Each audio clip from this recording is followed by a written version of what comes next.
皆さん、こんにちは。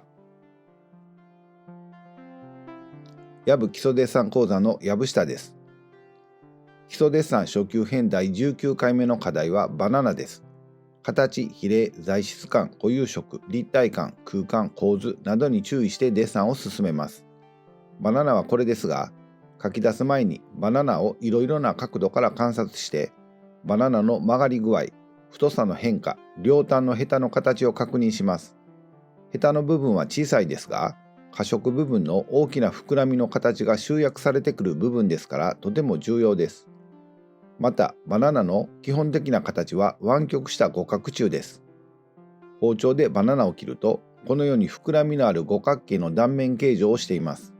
この膨らみのある五角柱に光が当たると美しい明暗変化が生まれます。また、五角柱のバナナの滑らかな明暗変化に集中するために、あまり傷や黒い斑点模様のないバナナを選びました。バナナの房の上の段と下の段では、この五角形が逆になっていますが、今回は上の段のバナナを使っています。モチーフの形や色や構造や手触り、重さなどを理解している方が、確実に良いデッサンが描けると思います。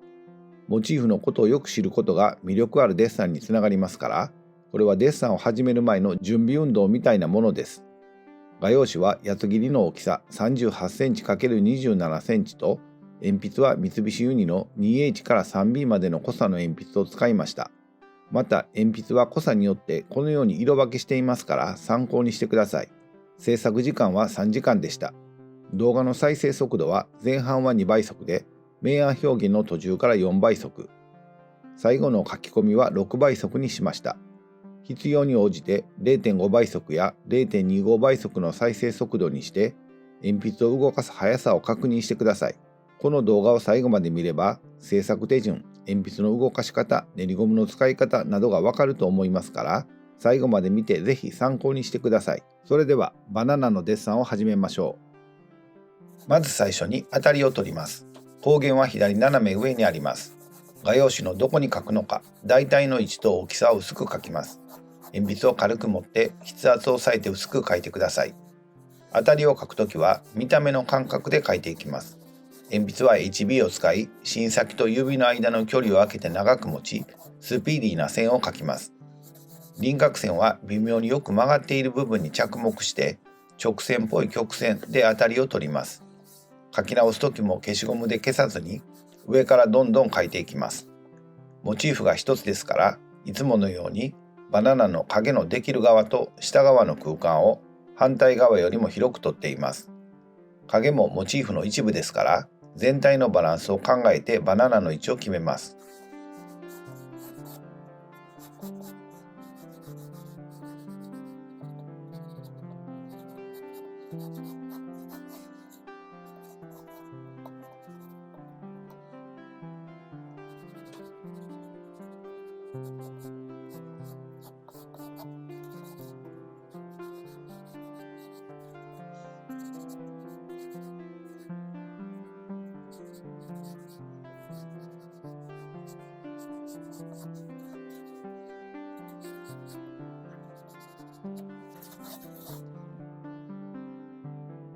形を描いていきます。測り棒を使い、バナナの縦と横の長さの比率を確かめています。バナナの左右の端と上下の端をだいたい決めておきます。手前のバナナから描いていきます。よく曲がっている部分に着目しながら、直線っぽい曲線で描いていきます。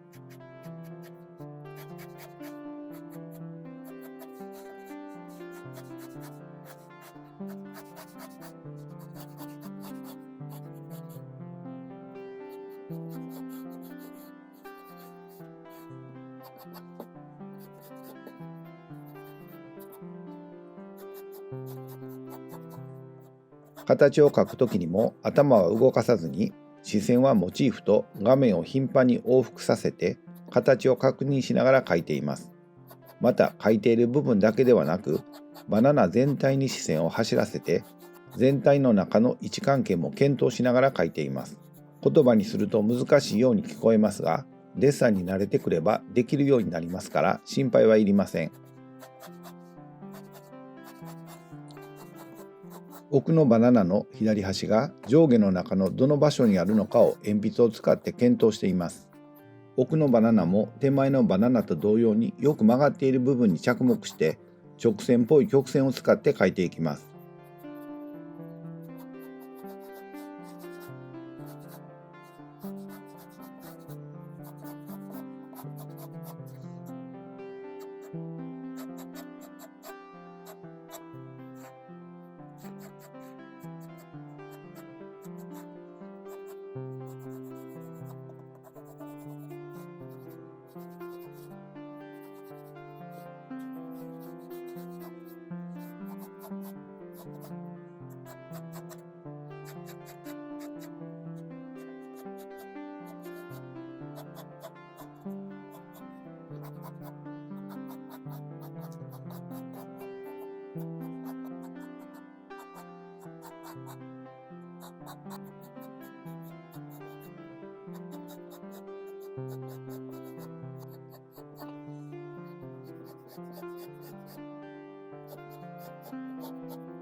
台紙上の影も大まかに描いておきます。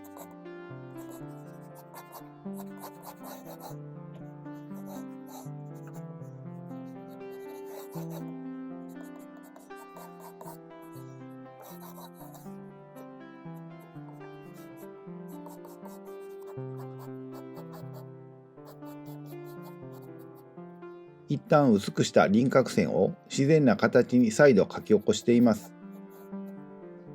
両端のヘタ付近の形や過色部分の輪郭線の湾曲と膨らみや各部分の全体の中での位置関係に注意して描いていきます。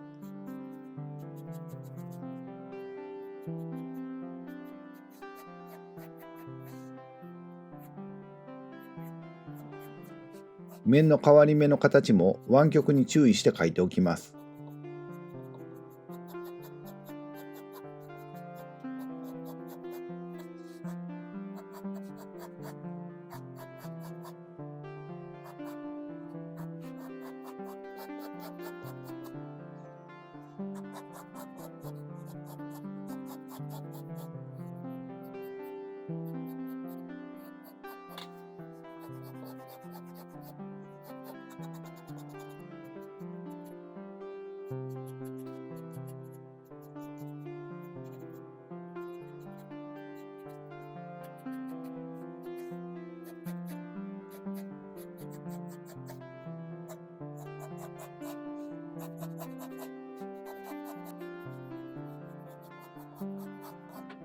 これで形は完成です。不要な線、形からはみ出している線は消しゴムで消し、濃くなりすぎた線は練りゴムで薄くしておきます。最後に消しゴムや練りゴムの消しカスを跳ねぼうきで払っておきます。明暗を書いていきます。鉛筆は 3H から 3B までの濃さの鉛筆を使いました。最初にどこから光が来ているのか光源の位置を確認しておきます。次にバナナの明るい部分、暗い部分、反射光などを確認します。手前のバナナのヘタの暗さと暗い側面から描いていきます。デッサンでは形に沿う方向の線を使うと形や立体感や明暗が表現しやすいです。バナナの場合、湾曲に沿う方向の線とバナナの中心軸に対する垂直面で輪切りにした時の断面形状の線を使います。その他にも形や色味のつながりに沿った方向の曲線も使って描いていきます。最初に暗い側面の湾曲方向に沿う線を使って描いています。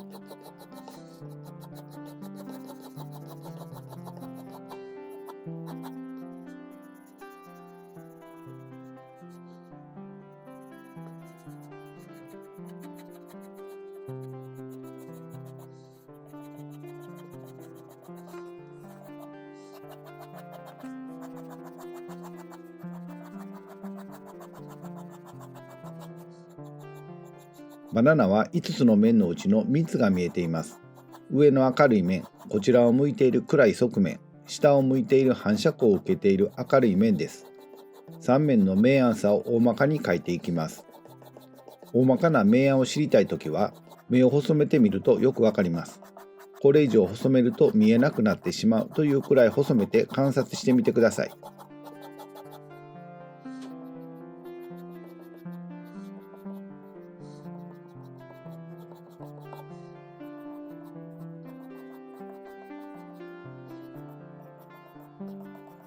奥のバナナも同じ要領で描いていきます。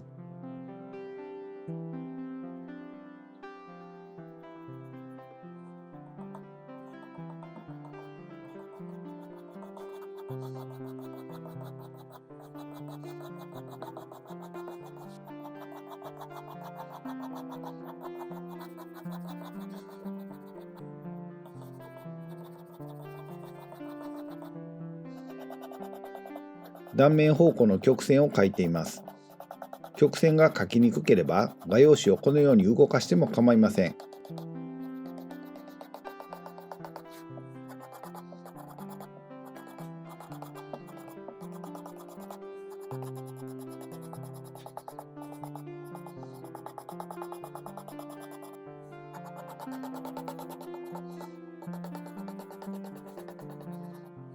このようにところどころに断面方向の曲線を入れておくと面全体が描きやすいです。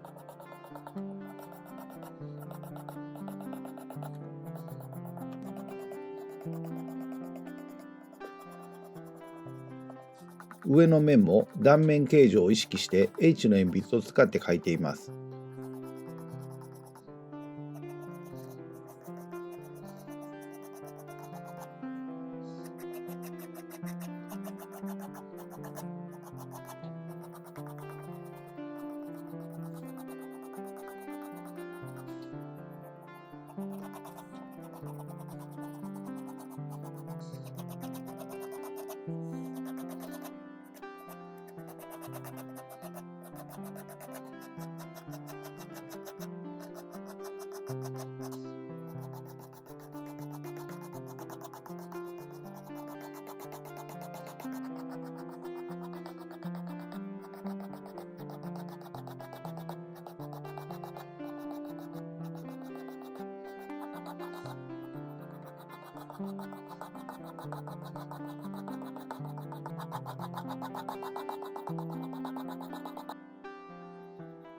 バナナのヘタの色味はとても濃い色ですから、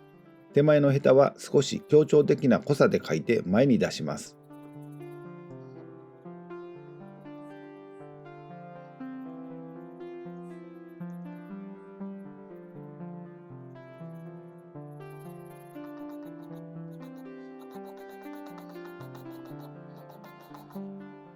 ヘタ付近は褐色部分の大きな湾曲が集約されてくる形で小さな変化がありますから、それをよく観察して描きます。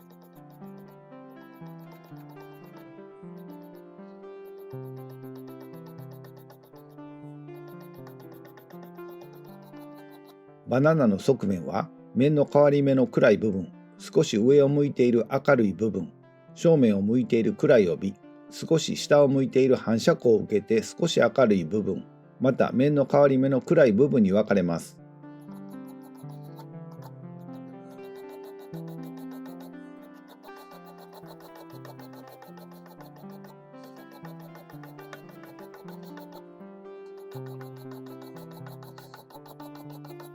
バナナの面は中心軸方向も断面方向も平面ではなく曲面ですから、曲がり具合に合わせて光の受け方が変わり、明暗が変わっていきます。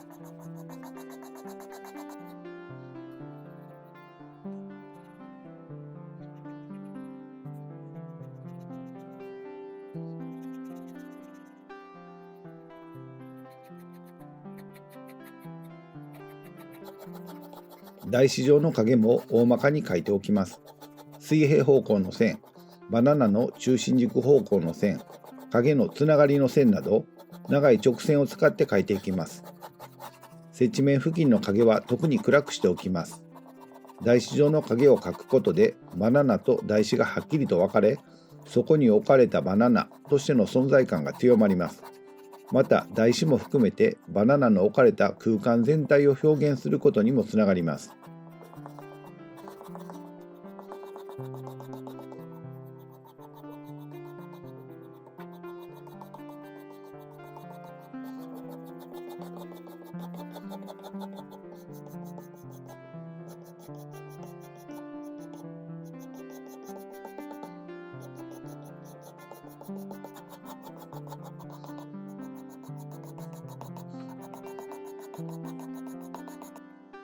手前のバナナのヘタの部分に戻ってきて書き込みを強めます。この部分は一番手前にあり、強調的に書くことでデッサン全体を引っ張ってくれますし、手前と奥の空間を表現します。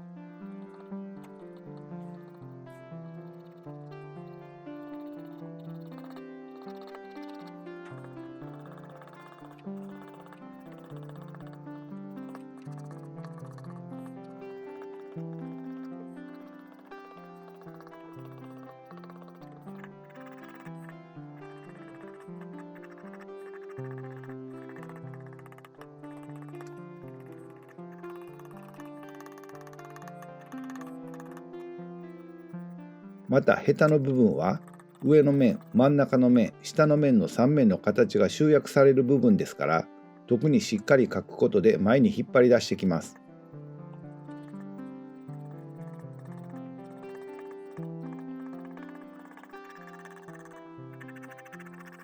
真ん中の面を描いています。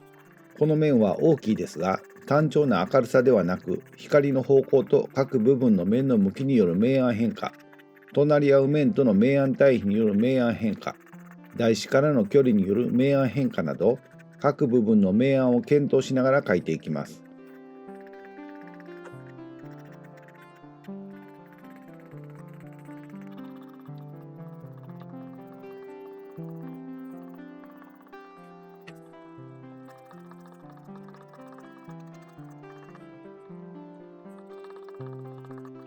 上の面は明るいですが、この面も光の方向と各部分との位置関係で明暗変化がありますから、しっかり確認しながら描いています。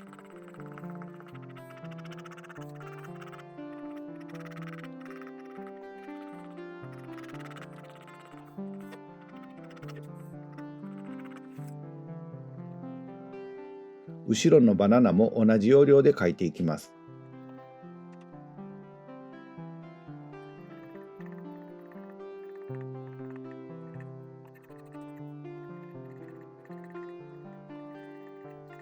手前のバナナとの前後の距離感がありますから、手前のバナナのヘタよりは少し弱く描いておきます。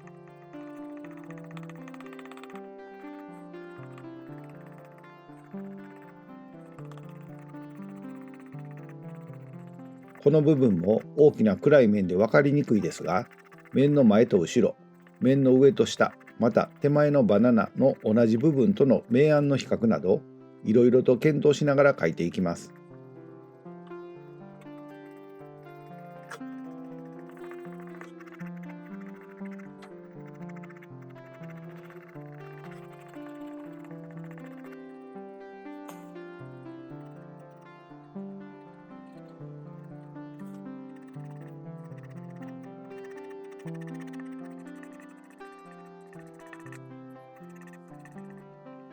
この面も光の方向と各部分との位置関係による明暗変化に注意して鉛筆を入れます。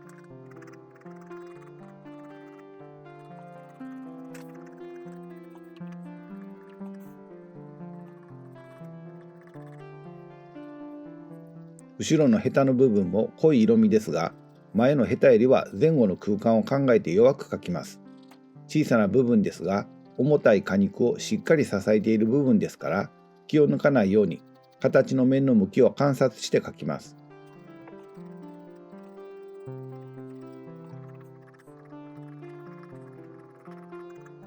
真ん中の面の大きな暗さを描いています。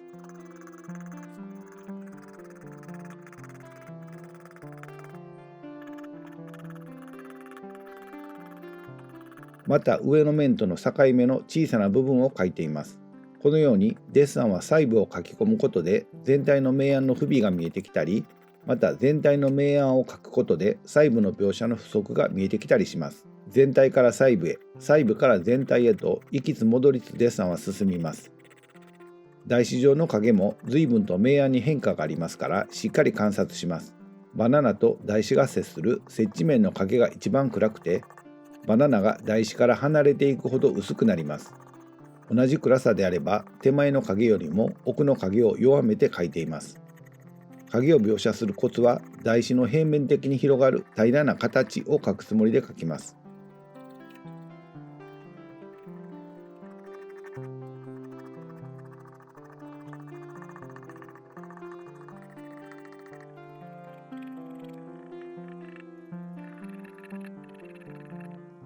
また手前のバナナのヘタの濃い色味を強めています。この部分は大きな過色部分が集約されてきて形の密度の高まりを強く感じます。小さな形ですが断面の五角形の形状もしっかりあります。隣り合う面との境目にある小さな膨らみの下にある暗さ、側面の膨らみの真ん中あたりにある大きな暗い帯の湾曲、その下の反射光、回り込む曲面の弱い調子などに注意しながら書き込んでいきます。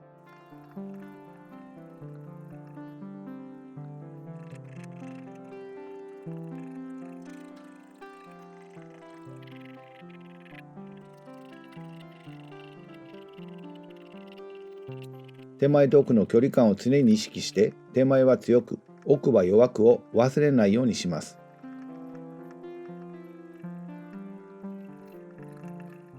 手前のバナナの上の面と奥のバナナの境目付近は明暗対比で少し明るく見えますから輪郭線を整えるつもりで明るくしています。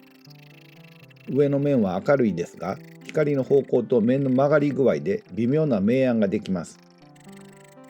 奥のヘタも濃い色味ですが手前のヘタよりも強くならないように注意して角中に光が当たった時の明暗のでき方を念頭に置きながら形に沿う線で描いていきます。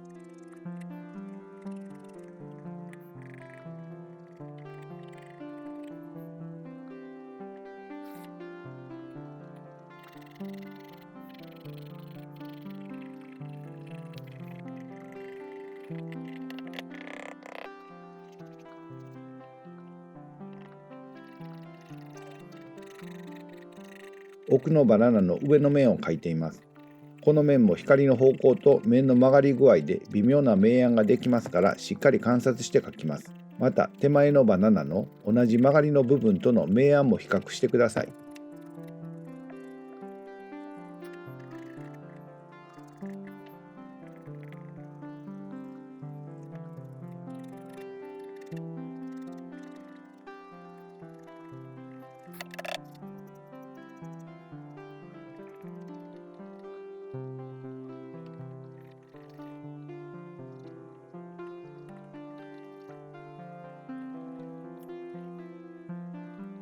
時々2メートルほど離れたところにデッサンを置いてモチーフとデッサンをゆっくり見比べてください。距離を置いて見ることで自分のデッサンを客観的に見ることができます。そして改善点をしっかり確認してからデッサンを再開します。デッサンが完成に近づくにつれてこの作業を何度も繰り返します。見る、確認する、書くのサイクルです。デッサンを描いている時には気がつかなかったこともこうして距離を置いてみるとはっきりわかることも多いですからこの作業はデッサンでは欠かせません。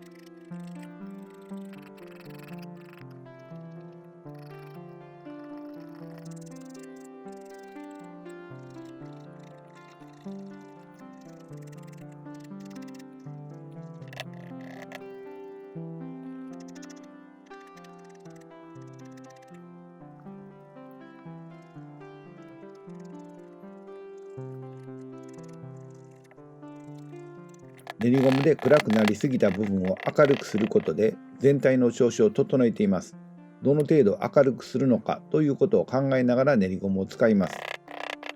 この部分は小さいですが形に変化があり密度の高い部分ですからできるだけ丁寧に観察します。大きな過色部分の五角柱がすぼまってきて左側面の五角形で形が終わります。上の明るい面、中間の暗い面、面の境目の暗さ、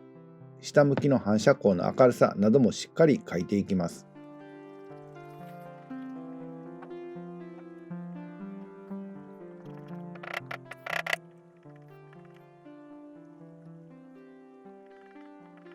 明暗の変化を描いていますが、明から暗、暗から明への移り変わりが滑らかなグラデーションになるように描いています。この滑らかな明暗の移り変わりがバナナの質感表現につながります。鉛筆の濃さを変えながら各部分が全体の調子の中に収まるように浮き上がらないように注意して描きます。描いたり消したりまた描いたり弱めたり強めたり明るくしたり暗くしたりと結構執拗に鉛筆を動かしているのがお分かりやと思います。デッサンはある部分を強めると相対的に他の部分が弱く見えます。またそこを強めると他のところが弱くなってきます。実際に鉛筆を動かして描いているのは部分部分を描くわけですが、いつも全体の中でどの程度の強さで描くのかを意識し、目線はモチーフと顔面を頻繁に往復させて全体の中の部分を見るようにします。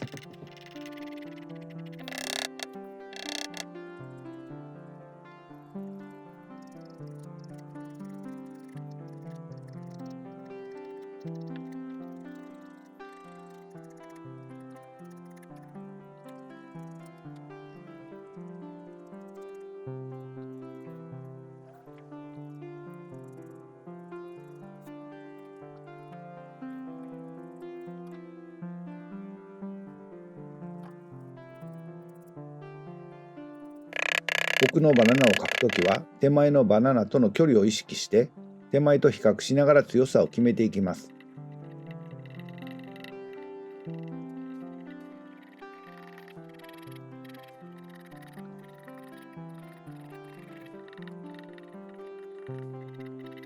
この辺りの明暗変化はとても微妙ですから、先ほどもお話ししたように少し距離をとってデッサンとモチーフを見比べます。そして明暗をしっかり確認してからデッサンを再開します。慣れない間はどうしても書き急いでしまいますが、しっかり見ることに時間を費やす方が早く上達します。上の面は少し湾曲していますから、向こう側に回り込む奥の輪郭線付近は 3H の鉛筆で鈍く弱くなるように描いています。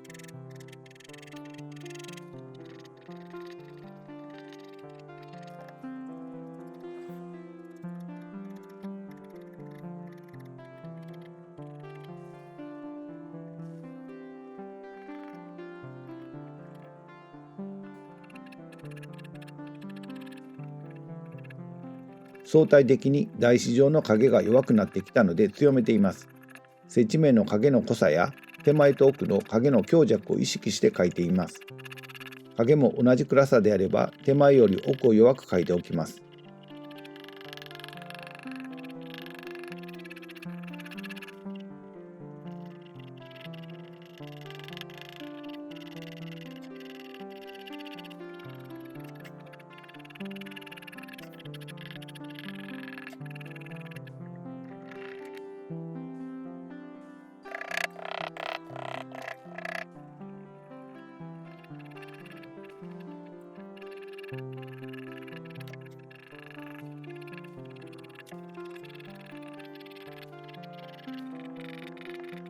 本当にしつこく描いているのがお分かりやと思います。デッサンをどこで終わるのかという問題があると思いますが、終わり方は2つあります。一つは最初にお話しした形、比例、材質感、固有色、立体感、空間などの表現に自分が納得がいけばそこで終了ということになります。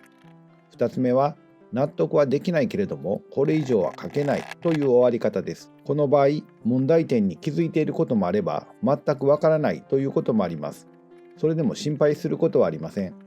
10枚ほどデッサンを描いた後、また納得できなかったモチーフに再挑戦してみてください。そうすると、あっけなく以前は乗り越えられなかった問題点を解決できることもよくあります。階段を一段上がるたびに視界が徐々に開けていくようなものです。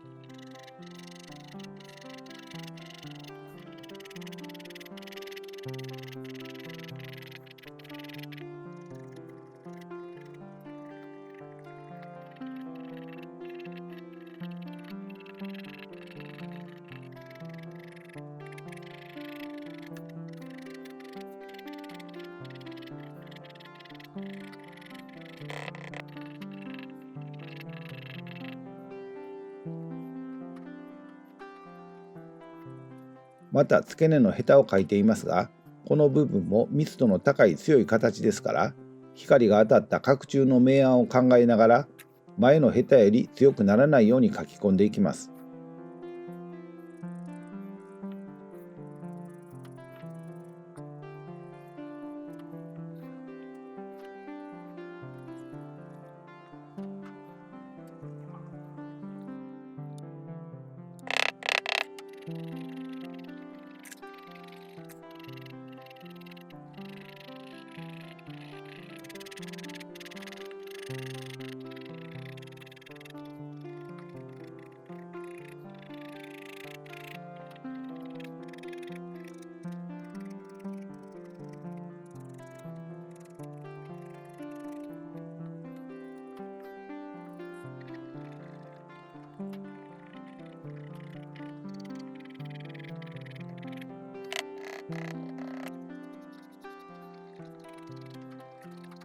最後にバナナの傷や黒ずんだ模様を描いておきます。鉛筆は小さく動かして全体の調子から浮き上がらないように注意します。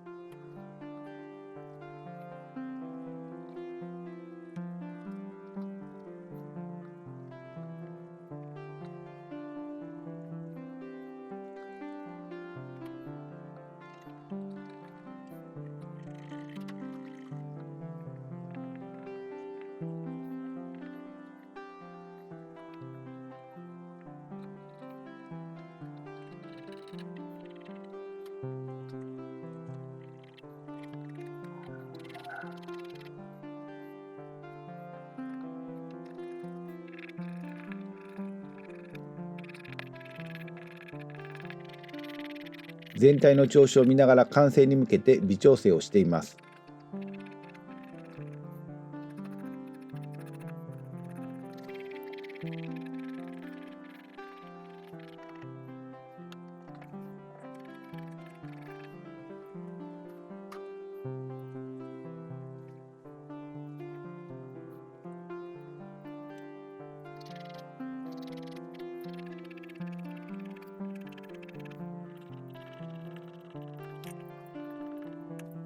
そろそろこの辺りで完成にします。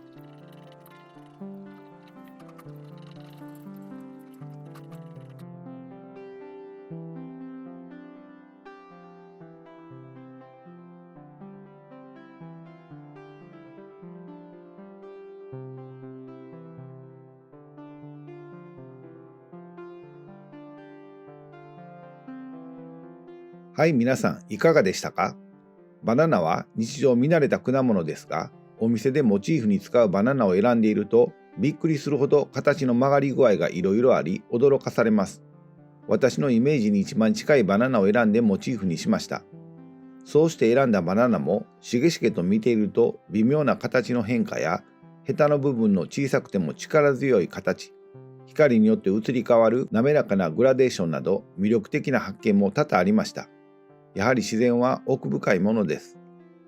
皆さんはこの動画を最後までご覧になったので、制作手順、鉛筆の動かし方、練りゴムの使い方などがなんとなく分かってもらえたと思います。デッサン上達の近道は、多少の理屈を理解して目で見てデッサンのやり方を覚えてしまい、自分で実際にデッサンをして理解をしっかりしたものにすることです。今度は皆さんがぜひバナナの魅力を楽しんでください。それでは今回の要点をまとめます。1、